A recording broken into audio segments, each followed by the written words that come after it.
Munoz. All right. Your next candidate is Robert Munoz. Munoz. Who is currently Vice President, Terrence County College, Trinity River Campus. Thank you.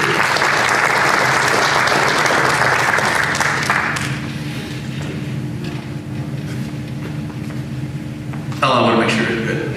I'll try first without. But first of all, thank you. I'm really honored to be here today as one of the candidates for president of this great college.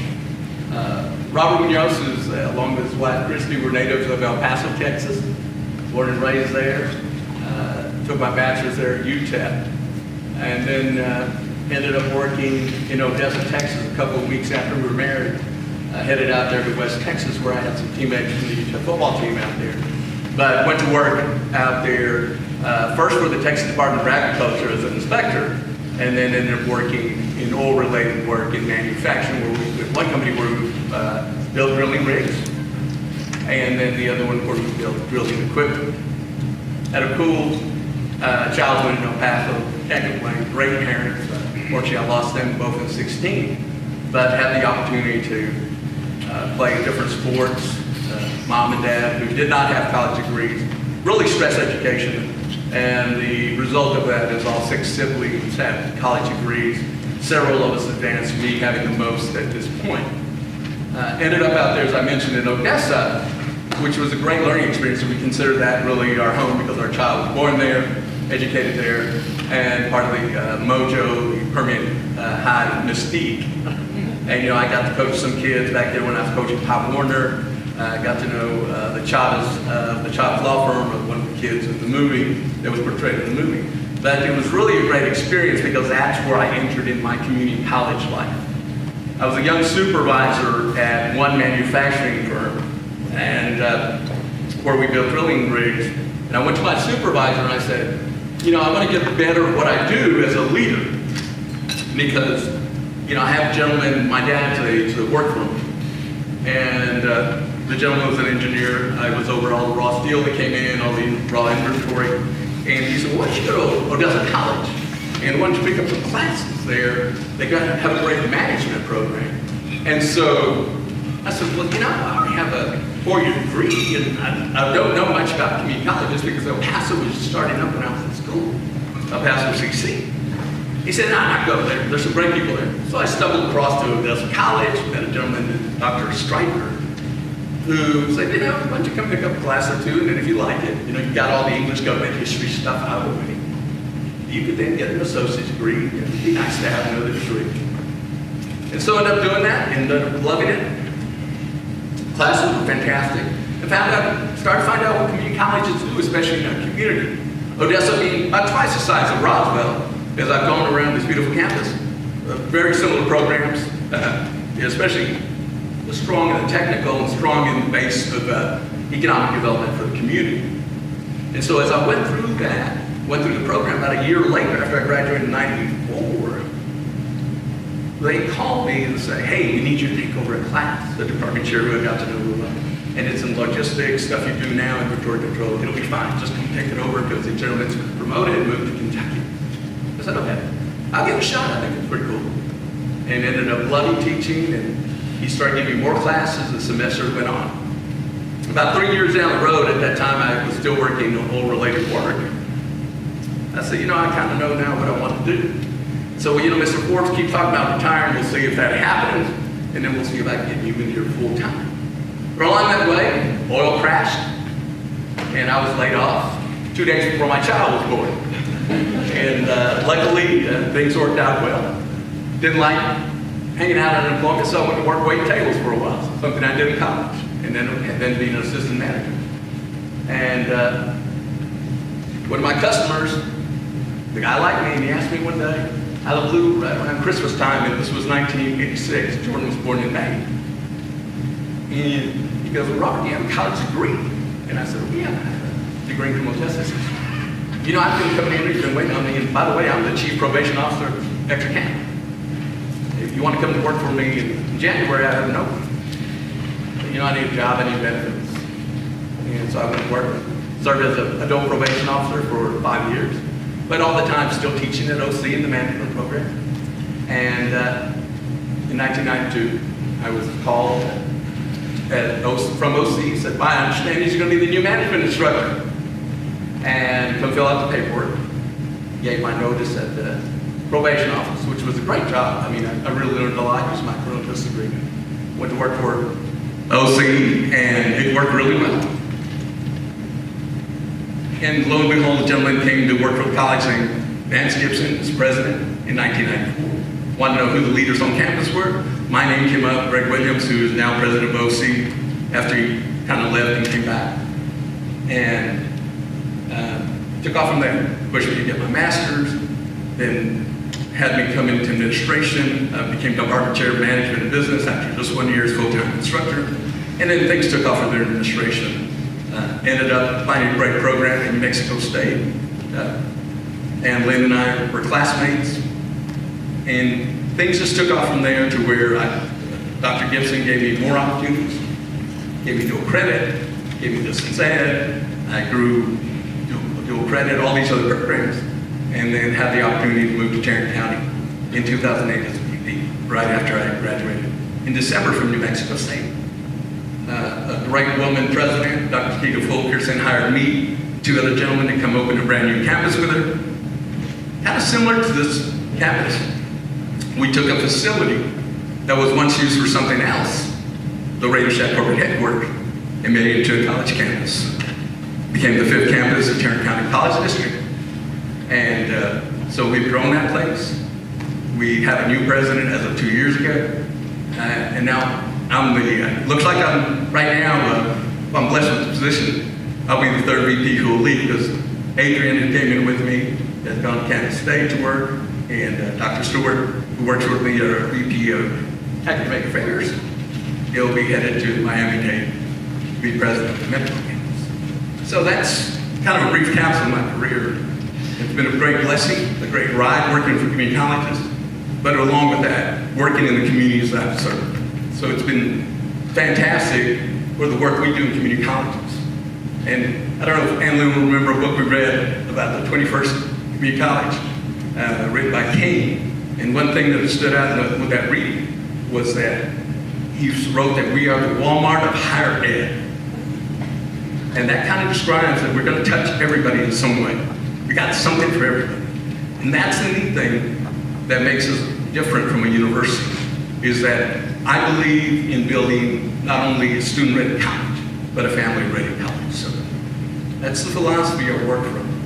And I've been blessed to be married to a great woman for 39 years, my Kristen, and have a great child who's 32, lives and works in Austin. She traded to live in Austin, but she likes it.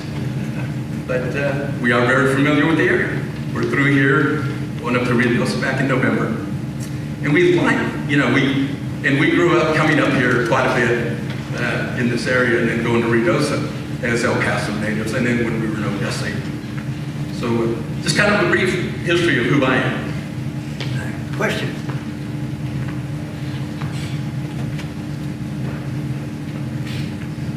So Robert, you touched on your experience working with dual credit. Roswell ISD has an early college high school on this campus.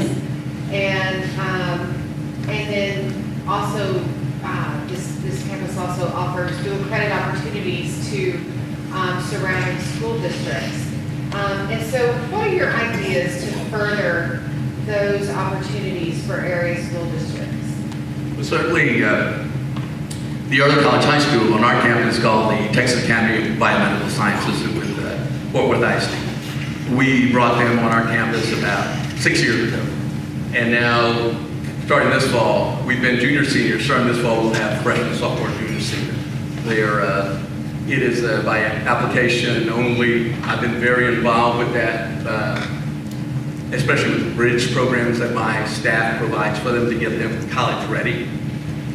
The other piece with dual credit is we have been very strong in providing certification to students, even those that are going on to a 4-year school, in some of the allied health programs that are in my area, my division, such as phlebotomy, EKG. Recently this summer we just completed, last month, 12 students with the Crowley ISD School District, which is just south of us in Fort Worth, through a summer grant. Took the class, successfully completed, and took the national exam. All 12 received their certification to be able to work as EKG techs. So I want to see us expand not only in the traditional credit, but even more of some of the great work we're doing now in the technical program. In getting these students, the term that's being used a lot in community colleges is stackable credentials. What can we do? What can we expand? And also, one of the things that I worked on previously in Odessa as Dean of Distance Edward and Crew to School Credit, is we were working towards the ISD there. And they had automotive, we had automotive, we had diesel, they didn't. I started that, which has been completed by Greg, our president there, is that the ISD shut down their automotive, is now at OC Tech. The students have come up there. We were doing that already in welding in my program. We created an apartment maintenance program.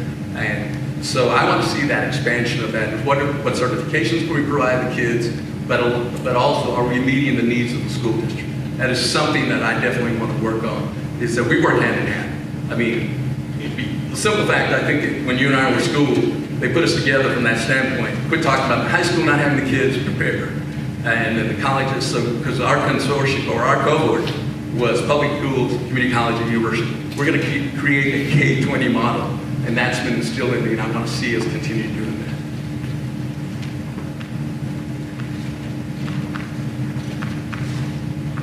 Anyone from Chamber, Business Community?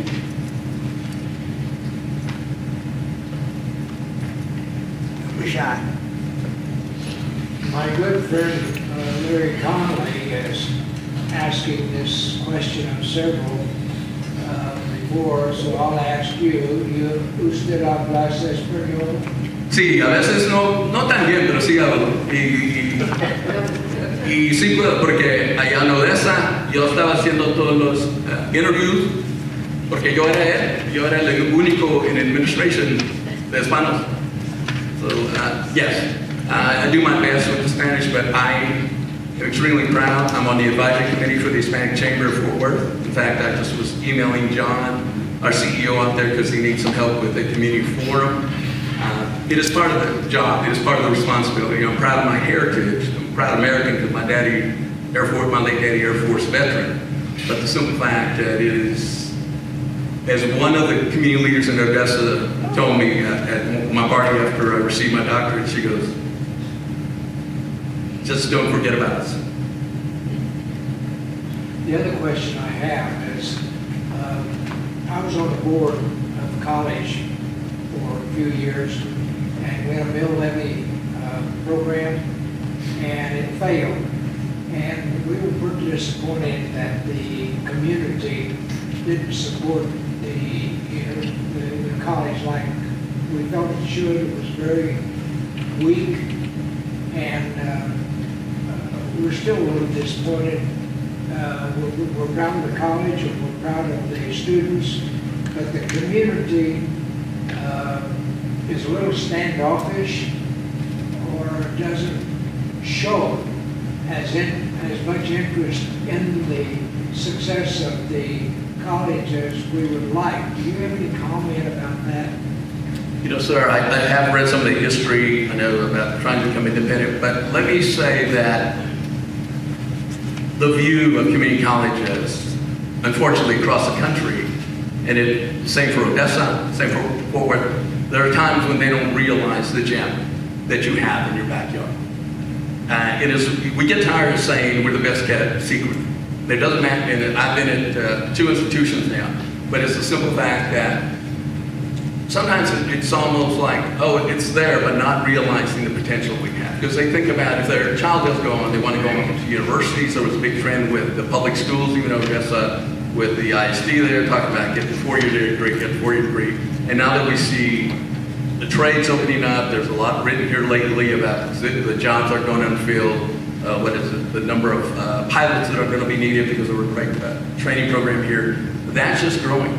But it's one of those things where we're going to have to be constantly out there. And that would be my job, to be out there being the face of the college, meeting with community leaders, and really presenting the importance of the community college. And that's working with our partners, both in the public schools, the rural schools, because I've done a great job with that, whether in Odessa, where I had 16 school districts I worked with, but also community leaders to really enhance to the public what we do.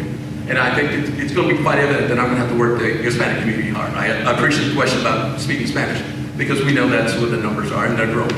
And I feel very confident reaching out. I'm very down to earth. I know how to approach the families. It's a family, and I say families because it is a family affair. If we can go one in, then once we get that, and I've done that a lot with TAP, with our early college high school, because it's heavily Hispanic, but we see heavily Hispanic females who are coming into our early college high school. And I get to visit with the parents. I've helped with that, especially in the translation process. But we're going to have to be out there with myself and the team here that I get to work with, out there in the community constantly talking about this great institution. Yes, sir. Are you presently in Fort Worth? Yes, sir. Is American Airlines, do they have a big base? That is their home base. Their home base? Yes, sir. Dallas DFW Airport. Did you work for them more? Our previous chancellor, our late chancellor, was on the DFW board of directors, the airport, but they do a lot of their own training.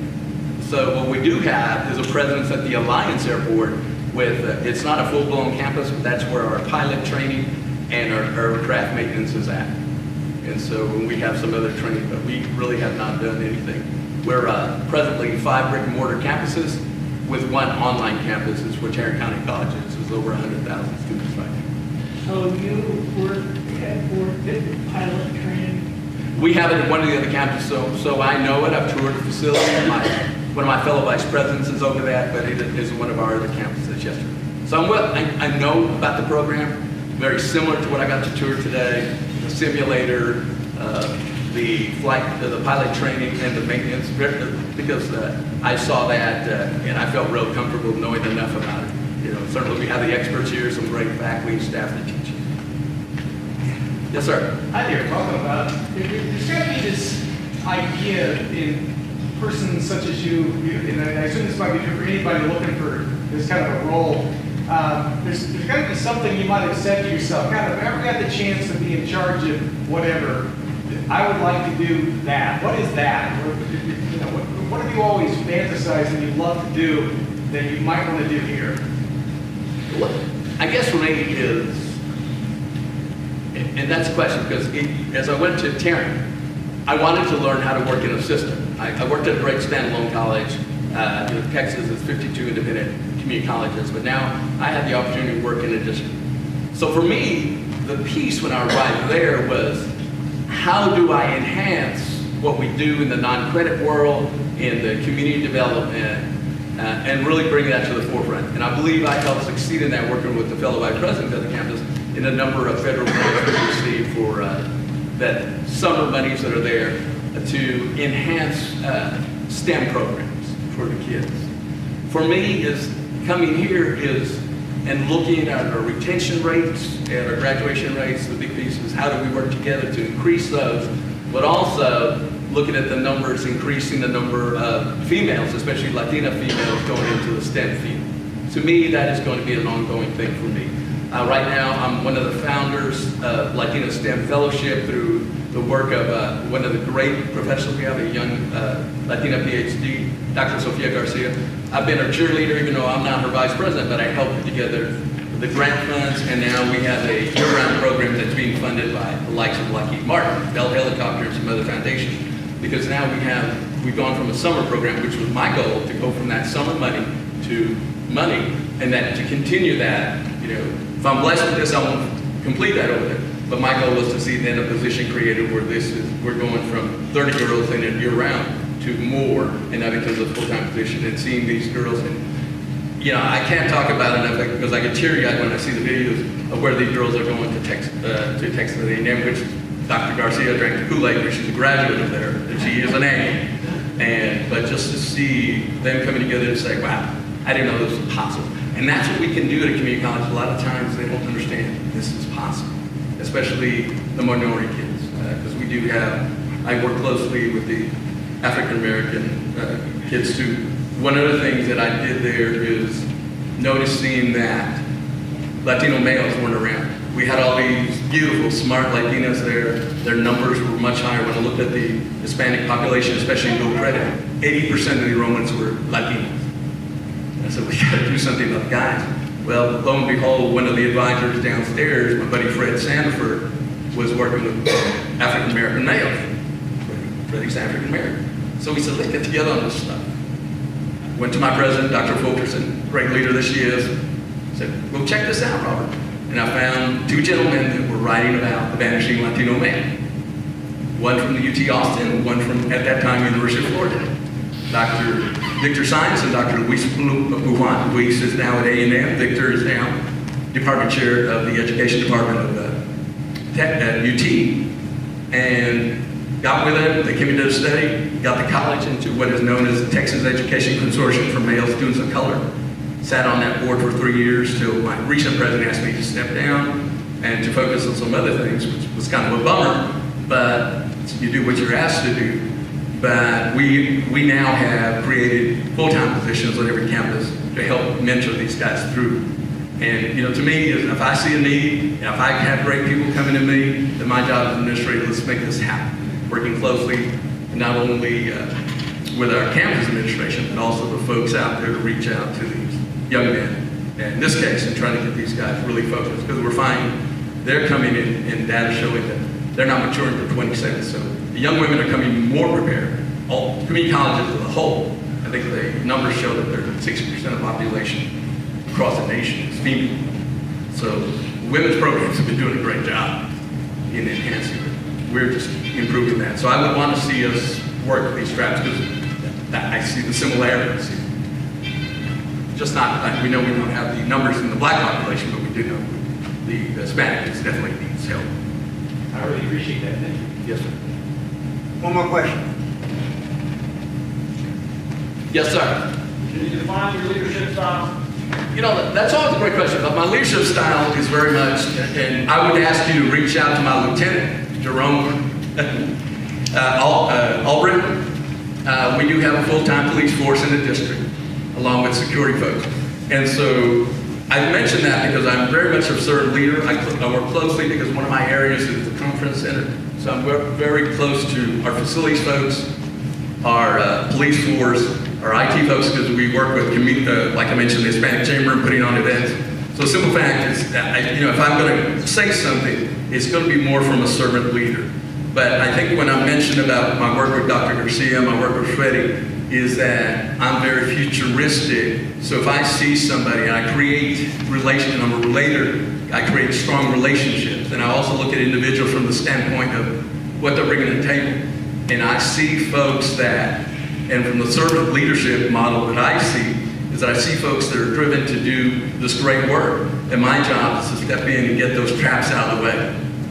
Get them where, let's create that success. And as an administrator, because I can, as I told one student, I have the ability to get the funds or work with the systems offices to get things to succeed. So from that standpoint, I'm working for them. I work for our students. That's where it starts as servant. Number one, I'm here for the students, and then for the great staff that works with the students. So that's where my servant leadership definition comes from.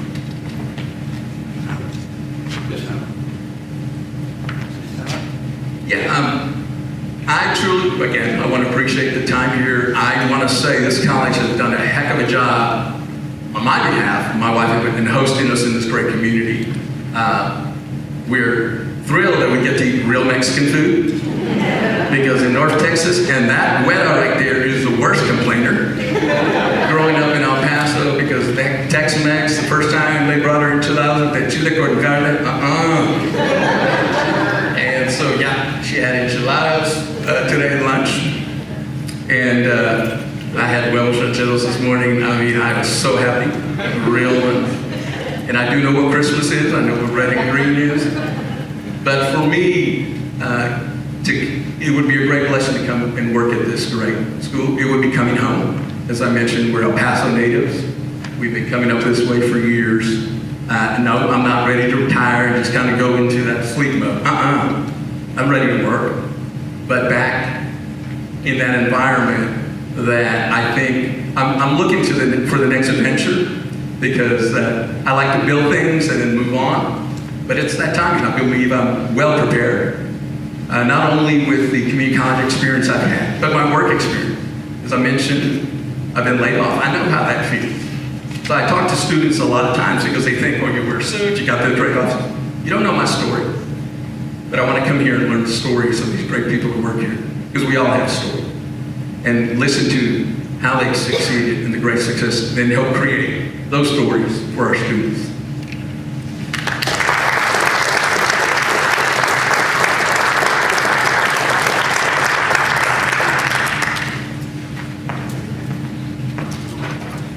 Good luck with those. Yeah, I know. It's got a knee that I dinged a little bit the other day, so.